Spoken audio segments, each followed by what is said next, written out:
Hello பீபர்ஸ், welcome to filmi craft. நான் உங்கள் அருண். இந்த எபிசோட நான் பார்க்க போகிற படம் 2025 ஒரு தெலுங்கு ரொமான்டிக் ட்ராமாவாக தமிழ் டப்பிங்லேயே இப்போ ரீசெண்டாக வெளியாகிருக்கிற த கேர்ள் ஃப்ரெண்ட். இந்த படத்துடைய கதை என்ன அப்படின்னு பார்த்தீங்கன்னா, கதாநாயகன் கதாநாயகி ரெண்டு பேருமே ஒரே காலேஜில் தான் படிக்கிறாங்க. ரெண்டு பேரும் ஒருத்தர் மேலே ஒருத்தர் ஆசைப்படுறாங்க. ஆனால் கதாநாயகன் தன் மேலே வச்சிருந்த அதீத அன்பும் காதலுமே ஒரு கட்டத்தில் தனக்கு அவஸ்தையாக மாறப்போக இதுக்கப்புறம் கதாநாயகி என்னதான் பண்ணாங்க அப்படிங்கிறது தான் இந்த படத்துடைய மொத்த கதையை. இந்த படத்தை ராகுல் ரவீந்திரன் தான் எழுதி இயக்கியிருக்காப்புல. அவரே ஹெச்ஓடியாக ஒரு ரோலையும் ப்ளே பண்ணியிருக்காரு. அந்த ரோலையும் அவர் நீட்டாக தான் பண்ணியிருக்காரு. இந்த படம் டாக்ஸிக் ரிலேஷன்ஷிப்பை பற்றி சவுண்டாக பேசின ஒரு படம்.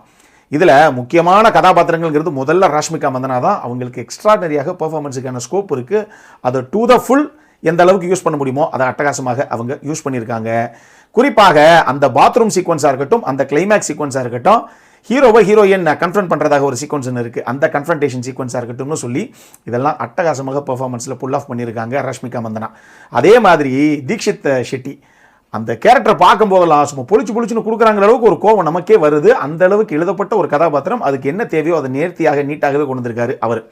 அனு இமானுவேலுடைய கதாபாத்திரம் முதல்ல ஆரம்பத்தில் ஓகே 10/11 அத்தோட இது ஒன்று போல அப்படிங்கிற மாதிரி தெரிஞ்சா கூட போக போக நல்லா டிரான்ஸ்ஃபார்ம் ஆன ஒரு கேரக்டர் அது. அதுவும் ரொம்ப நல்லாவே பண்ணியிருந்தாங்க அவங்க. இது போக ராவ் ரமேஷ், ரோஹிணின்னு சொல்லி ரொம்ப குறிப்பிட்ட ஆர்டிஸ்ட் தான். கிட்டத்தட்ட ஒரு மினிமலிஸ்டிக் ஃபிலிம் அப்படின்னு நீங்கள் சொல்லலாம். அந்த லெவலுக்கு தான் ஆர்டிஸ்ட். அங்கங்கே அப்படி இப்படி வந்துட்டு போனால் கூட முக்கியமான கதாபாத்திரங்கிறது இவ்வளவு தான் இந்த கதைக்குள்ள. பொதுவாகவே ஒரு ரொமான்டிக் ட்ராமா அப்படின்னு எடுத்துக்கிட்டோம்னா சினிமோட்டோகிராஃபியும் சரி, மியூசிக்கும் சரி, ஹஸ்பண்ட் அண்ட் ஒய்ஃப் மாதிரி அப்படின்னு சொல்லி நம்ம பல விமர்சனங்களில் சொல்கிறது உண்டு. இந்த படத்தை பொறுத்தளவுக்கு சினிமோட்டோகிராஃபரான கிருஷ்ணன் வசந்த் காட்சிகளை நல்லா பளிச்சுன்னு அழகாக கொண்டு வந்திருந்தார். விஷுவலி அப்பீலிங்காக இருந்தது எல்லா ஃப்ரேம்ஸுமே. அதே மாதிரி ஹேஷம் அப்துல் வஹாப் அவருடைய மியூசிக்கில் சாங்ஸ் எல்லாமே செம்மையான ப்ரீஸியான பெப்பி நம்பர்ஸ், எல்லா பாடல்களுமே நல்லா இருந்தது கேட்குறதுக்கு. அதே மாதிரி பிரசாந்த் விகாருடைய பேக்ரவுண்ட் ஸ்கோரிங்குமே நிச்சயமாக ஒரு சில காட்சிகளை குறிப்பாக படத்துடைய செகண்ட் ஹாஃபில் அடுத்த கட்டத்துக்கு எலிவேட் பண்ணிட்டு போகத்தான் செஞ்சது. என்ன ஒன்று, இந்த படம் பார்க்கும்போது நமக்கு அர்ஜுன் ரெட்டியுடைய வாடை ஹெவியாக அடிக்குது. ஏன்னா ஒரு ஆல்ஃபா மேல் அவர்கிட்ட மாட்டிக்கிட்ட ஒரு அப்புறாணி பொண்ணு, இவங்களுக்குள்ள என்னதான் நடக்கும், இந்த ரிலேஷன்ஷிப் எப்படி தான் இருக்கும் அப்படிங்கிற விஷயத்த திருப்பியும் பேசுனதுனாலேயே என்னவோ நமக்கு அந்த படத்துடைய அந்த சாயல், ஒரு சில சீன்ஸை பார்க்கும்போது அந்த டச்சு, அது பல இடங்கள்ல எந்த படத்திலையும் நமக்கு தெரியத்தான் செய்யுது. ஆனால் பொதுவாகவே ஒரு ரிலேஷன்ஷிப் எப்படி இருக்கணும் அப்படிங்கிறதுக்கு நான் இந்த மாதிரி இந்த டாக்ஸிக் ரிலேஷன்ஷிப் சம்பந்தப்பட்ட படங்கள் பார்க்கும்போதெல்லாம் ஒரு விஷயம் ஞாபகத்துக்கு வரும். 1998 நம்ம சசி இயக்குன சொல்லாமலே அப்படின்னு சொல்லி நம்ம லிவிங்ஸ்டன் ஹீரோவாக நடித்த ஒரு படம். அதில் ஒரு வசனம் ஒன்று வச்சிருப்பாப்புல சசி, ஒரு வண்ணத்து பூச்சியை நீ உண்மையாக நேசித்தால் அதை வானத்தில் சுதந்திரமாக பறக்க விடு, அது உன்னை நேசித்தால் உன்னிடமே திரும்ப வரும் அப்படின்னு.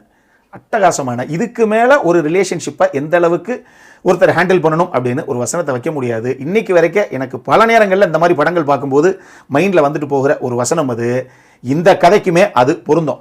ஏன்னா பொதுவாகவே இந்த கதையை பொறுத்தளவுக்கு நான் சொன்ன மாதிரி ஒரு ஆல்ஃபா மேலு அவங்க கிட்ட, அதாவது அவர்கிட்ட மாட்டிக்கிட்ட ஒரு அப்புறாணி பொண்ணு அப்படிங்கிற மாதிரி இவங்க சித்தரிச்சிருக்காங்க. ஆனால் பொதுவாகவே இந்த டாக்ஸிக் ரிலேஷன்ஷிப்பில் இப்படித்தான் அமையணுங்கிற அவசியம்லாம் கிடையாது. பொண்ணு பயங்கர டாக்ஸிக்காக இருக்கலாம், பையன் அப்புறாணி பையனா எங்கேயாவது மாட்டிப்பான். அந்த மாதிரி சம்பவங்களும் எவ்வளோ நியூஸில் பார்க்குறோம் இல்லையா, கேட்குறோம் இல்லையா.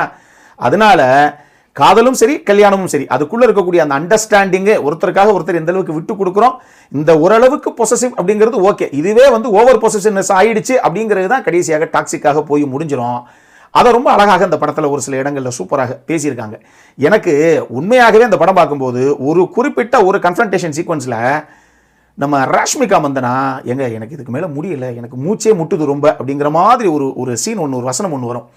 அந்த சீனில் நிச்சயமாக அது வரைக்கும் படத்தை ஒரே சிட்டிங்கில் உட்காந்து பார்த்த அத்தனை ஆடியன்ஸுக்கும் நமக்கும் எம்மா சத்தியமாக மூச்சு முட்டுதுமா அப்படிங்கிற அளவுக்கு ஒரு ஃபீலை விட்டுருந்தார் இயக்குனர். அதுதான் ஓரளவுக்கு ப்ராப்பராக இந்த கதை இந்த அளவுக்கு வந்ததுக்கு காரணம் அப்படின்னு நான் சொல்லுவேன். சரி, இதெல்லாம் ஒரு பக்கம் இருக்கட்டும். இந்த படத்தை பொறுத்தளவுக்கு ஒரு சில விஷயங்கள் நிச்சயமாக நல்லாவே பண்ணியிருந்திருக்கலாம். உதாரணத்துக்கு இந்த படம் ஆரம்பத்தில் முதல்ல ஒரு ரொமான்டிக் ட்ராமாவாக அப்படி ப்ரீஸியாக பாட்டுக்கிட்டுன்னு ஆரம்பிச்சா கூட போக போக ரொம்ப சீரியஸான மோடுக்கு இந்த கதைக்களம் மாறிடுது. அதுக்கப்புறம் அந்த டாக்ஸிக் ரிலேஷன்ஷிப்புங்கிறது எந்த எட்ஜ் வரைக்கும் போகுது, இதனால என்னென்ன விஷயங்கள்லாம் அடுத்து அந்த விக்டிமுக்கு நடக்குது அப்படிங்கிற விஷயத்தை போர்ட்ரே பண்ணணுங்கிறதுக்காக ஃபுல் அண்ட் ஃபுல் ரொம்ப சீரியஸ் மோட்லேயே போயிட்டாங்க. இத்தனைக்கும் ஒரு காலேஜில் நடக்கக்கூடிய ஒரு ரொமான்டிக் ட்ராமா தான் இது.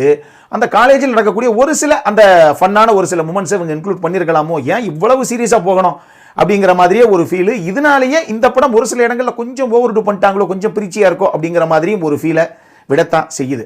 அதே மாதிரி ஒரு ஹெச்ஓடியோடைய லேப்டாப் எடுத்து ஒரு கதாபாத்திரம் சர மாதிரி அடிச்சு நொறுக்கிட்டு நமக்கு என்னென்னு போனதுக்கப்புறம் பரவாயில்ல விடுங்க, அது ஒன்றும் பிரச்சனை கிடையாது அப்படின்னு அந்த ஹெச்ஓடி சொல்கிற அந்த ஒரு விஷயமாகட்டும், ஃப்ரெஷராக முடிச்சுட்டு டப்புன்னு ஒரு கம்பெனியில் போய் நான் அசிஸ்டன்ட் மேனேஜராக ஒரு பொண்ணு ஜாயின் பண்ணேன் அப்படின்னு சொல்கிற அந்த ஒரு விஷயமாகட்டும்ங்கிறதெல்லாம் கொஞ்சம் நமக்கு நெருடலாகத்தான் இருக்குது. இதெல்லாம் கொஞ்சம் சினிமாத்தனமாக தான் பண்ணிட்டாங்களோ அப்படிங்கிற ஒரு ஃபீலும் நமக்கு வரத்தான் செய்யுது. இந்த மாதிரி ஒரு சில விஷயங்களும் இந்த படத்தில் இருக்கத்தான் செய்யுது. மொத்தமாக இந்த படம் எப்படி இருக்குது அப்படின்னு கேட்டிங்கன்னா, நம்மளை பொறுத்தளவுக்கு நிச்சயமாக எல்லாரும் பார்க்க வேண்டிய ஒரு படம் தான் நான் சொல்லுவேன். ஏன்னா இந்த டாக்ஸிக் ரிலேஷன்ஷிப்புக்குள்ளே யார் எப்போ மாட்டுவோங்கிறது யாருக்கும் தெரியாது. எது வரைக்கும் அந்த ரிலேஷன்ஷிப்பை ப்ராப்பராக நம்ம எடுத்துகிட்டு போகலாம். இதுக்கு மேலே நீங்கள் எவ்வளோ முட்டு கொடுத்தாலும் அந்த ரிலேஷன்ஷிப்பை கண்டினியூ பண்ணுறதுல நமக்கு இதுக்கு அடுத்து பிரச்சனைகள் தான் அதிகம், நம்ம லைஃப்பில் இருக்க நிம்மதியும் போயிடும் அப்படிங்கிறத ரொம்ப ப்ராப்பராக கன்வே பண்ண ஒரு படமாகத்தான் அந்த படத்தை நான் பார்க்குறேன். அதனால் இதுக்குள்ளே டெஃபினட்டாக ஒரு பாடமும் இருக்குது. பார்க்குறவங்க கண்டிப்பாக ஒரு தடவை தாராளமாக பார்க்கலாம். அடல் கன்னடை பொறுத்தளவுக்கு இந்த படத்தில் கொஞ்சம் லிப்லாக்ஸ் அப்படி இப்படின்னு ஒரு சில விஷயங்கள் இருக்குது. UA16+ங்கிற லெவலில் தான் அந்த படத்தை நான் வைப்பேன். அதை மைண்டில் வச்சுக்கோங்க. இந்த படம் தமிழ் டப்பிங்கில் வெளியாயிருக்கு. தமிழ் டப்பிங்கே நல்லா தான் பண்ணியிருக்காங்க அந்த டீம். அப்புறம் என்ன பார்க்கணும் அப்படிங்கிறவங்க பாருங்கள். இதே மாதிரி இன்னொரு வீடியோவோட அடுத்த முறை உங்களை சந்திக்கிற வரைக்கும் இட்ஸ் அருண் சைனிங் ஆஃப்.